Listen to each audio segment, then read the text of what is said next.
پوری دنیا کے نیک لوگ بڑے بڑے ولی اللہ لوگ دعائیں کرتے رہتے ہیں اللہ مسلمانوں پر رحم کر، تو جو بندہ نماز میں دلچسپی نہیں رکھتا تو ان دعاؤں کے اندر اس کا کوئی حصہ نہیں ملتا۔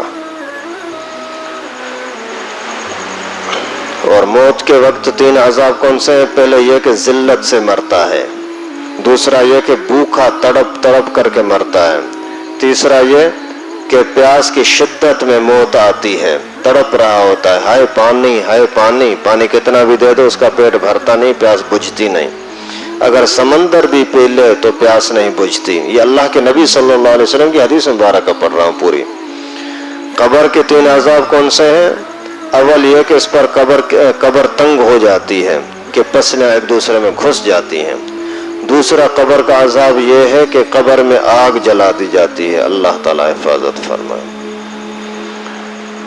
تیسرا یہ کہ قبر میں ایک سانپ اس پر ایسی شکل کا مسلط ہوتا ہے کہ جس کی آنکھیں آگ کی ہوتی ہیں، ناخن لوہے کے اتنے لمبے ہوتے ہیں کہ ایک دن پورا چل کر کے اس کے ختم ہونے تک پہنچا جا سکتا ہے، اس کی آواز بجلی کی کڑک کی طرح ہوتی ہے، وہ کہتا ہے کہ مجھے میرے رب نے تجھ پر مسلط کیا ہے کہ تجھے صبح کی نماز ضائع کرنے کی وجہ سے آفتاب کے نکلنے تک مارتا رہوں، ظہر کی نماز ضائع کرنے کی وجہ سے عصر تک مارتا رہوں، اور پھر عصر کی نماز کا ضائع کرنے کی وجہ سے غروب تک تجھے ڈستا رہوں، اور مغرب کی نماز کی وجہ سے عشاء تک، اور عشاء کی نماز کی وجہ سے صبح تک تجھے مارتا رہوں۔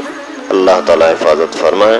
یہ اللہ کے نبی فرما رہے ہیں کہ نماز نہ پڑھنے والے کو قبر کے اندر یہ عذاب ملتے ہیں۔ جب وہ ایک دفعہ اس کو مارتا ہے تو اس کی وجہ سے وہ مردہ 70 ہاتھ زمین میں دھنس جاتا ہے، اسی طرح قیامت تک اس کو عذاب ہوتا رہے گا، قیامت تک عذاب ہوتا رہے گا۔ ہمارا چاچا ماموں نانا دادا جو بھی ہیں اگر بے نمازی ہیں تو اللہ کے نبی کے فرمان کے مطابق ان کے ساتھ یہ حشر ہوتا رہے گا، اگرچہ ہمیں نظر نہیں آتا، ہم دیکھتے ہیں خیر ہے قبرستان ہے کوئی مسئلہ نہیں ہے، لیکن وہاں یہ کچھ ہو رہا ہوتا ہے۔ اور قبر سے نکلنے کے بعد 3 عذاب یہ ہیں، ایک یہ کہ حساب سختی سے لیا جائے گا، اللہ تعالی ہمارے حال پر رحم فرمائے، دوسرا یہ کہ اللہ تعالیٰ اس پر غصہ ہوں گے، اللہ تعالیٰ ہم پر رحم فرمائے، تیسرا یہ کہ جہنم میں داخل کر دیا جائے، اللہ ہمارے حال پر رحم فرمائے۔ یہ کل میزان 14 ہو، ممکن ہے کہ 15واں بھول سے رہ گیا ہو، اور ایک روایت میں یہ بھی آیا کہ اس کے چہرے پر 3 سطریں لکھی ہوتی ہیں، پہلی یہ کہ وہ اللہ کے حق کو ضائع کرنے والے، دوسری سطر وہ اللہ کے غصے کے ساتھ مخصوص، تیسرا یہ کہ جیسا کہ تو نے دنیا میں اللہ کے حق کو ضائع کیا آج تو اللہ کی رحمت سے مایوس ہے۔ اللہ تعالی ہماری حفاظت فرمائے۔ نماز کی طرف بہت زیادہ توجہ دیں، اپنے دوستوں کو، بھائیوں کو، گھر والوں کو دعوت ضرور دیں، دعوت دینے میں سستی نہ کریں، بھائی نماز پڑھو، بھائی نماز پڑھو، اور یقین جانو نماز نہ پڑھنے کی وجہ سے گھر میں بہت ساری پریشانیاں آتی ہیں۔ جب اللہ کے نبی صلی اللہ علیہ وسلم فرماتے ہیں زندگی سے برکت ختم ہو جاتی ہے، نور ختم ہو جاتا ہے، اور دعاؤں میں اس کا کوئی اثر نہیں رہتا، تو پھر باقی بچا کیا؟ اس وجہ سے نماز کی پابندی کریں، بچوں کو کھینچ کھینچ کر کے نماز کی طرف لائیں اور ان کو عادی بنائیں، اور چھوٹے بچوں کو اگر آپ نے نماز کا پابند بنایا نا تو انشاءاللہ پھر بڑے ہو کر کے وہ نماز کے پابند رہیں گے۔ اللہ تعالیٰ سے دعا ہے کہ اللہ پاک ہم سب کو نماز کی پابندی نصیب فرمائے، نماز کی دعوت دینے کی توفیق نصیب فرمائے، جو کچھ پڑھا سنا اللہ تعالیٰ اپنی بارگاہ میں قبول فرمائے۔ وآخر دعوانا